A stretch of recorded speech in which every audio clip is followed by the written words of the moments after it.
পালং শাকের চপ।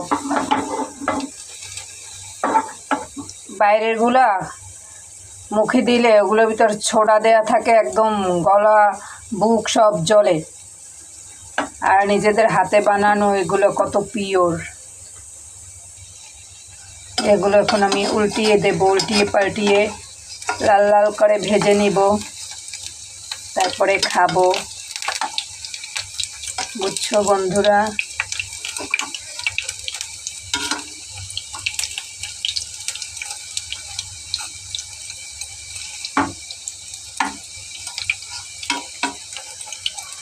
এই আরো মচমচা হবে, দেখছো এখনই ক্রিস্পি।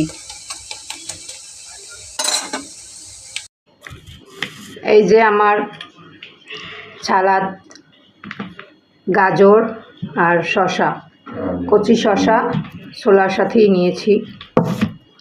তারপরে এই যে পালং শাক দিয়ে চপ বানাইছি। কেনা চপ এরকমের ধরলে হাতের ভিতর তেল আর তেল। আর এই যে এগুলো যে কত স্বাস্থ্যসম্মত। এই যে পালং শাক দিয়ে বানিয়েছি,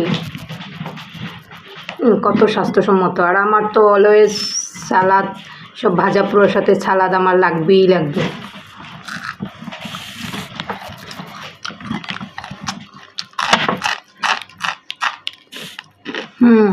কতটা ক্রিস্পি, তার সাথে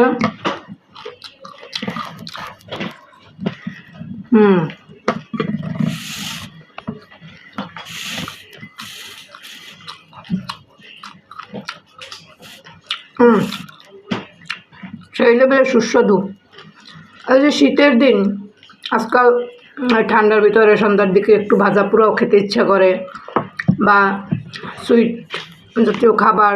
যেমন এই শীতে তো বাঙালি আমরা পিঠা পায়েস এগুলো তো পছন্দ করি।